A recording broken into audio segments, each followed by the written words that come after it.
সবাই সন্ত্রাসী হয়ে গেল, কারণ সে বিলালকে আঘাত করার জন্য অস্ত্র বের করছে। দেখেন আপনারা সবাই। আপনারা কি ভাবছেন আমি কি ওরা যে রোস্ট করছিল সে পুরো কন্টেন্ট ছোট করে কন্টেন্ট বানা এই কারণে দেখা করতেছি না, জাস্ট আজকে আসছে জাঙ্গিয়া কেনার জন্য। সো তোমার জাঙ্গিয়া ফেলবো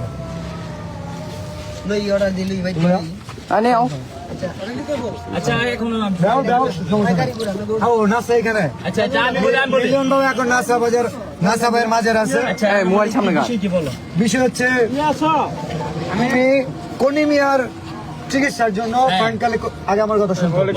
ভাই আমরা কোনি মিয়ার চিকিৎসার জন্য ফান্ড কালেক্ট করার কথা খুব ভালো। সাইমন আব্বু কোথায়? জি ভাই, আসেন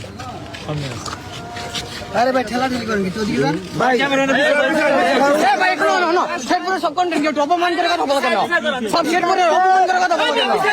অপমান করে কথা বলা কেন? প্লিজ ভাই ভাই ভাই ভাই ভাই সবাই আমি বলতেছি, সাইমনের জন্য পুরো দেশের কন্টেন্ট ক্রিয়েটর ফান্ড কালেক্ট করতেছে। আমাদের সে পুরো কন্টেন্ট ক্রিয়েটর নাসাও কন্টেন্ট ক্রিয়েটর, যে কারণে ওনাকে জানানো হয়েছিল। বাট উনি বলছে যে আমাদের তো কলিমিয়া আছে, কোনো সমস্যা নাই, কলিমিয়ার পাশে আমরা দাঁড়াইছি 48 ঘন্টা। আচ্ছা কোনি আমরা সাইমনের জন্য যে সেই পর্যায়ে কাজ করছে আজকাল তো তুলতে তো সাইমন কই, সাইমনের জন্য আত্মীয় নাই কেন? সাইমনের জন্য আত্মীয় নাই কেন? আমি তোমার বলি আমি না করছি সাইমনের জন্য কোনো কন্টেন্ট আছে? কথা বলো কেন?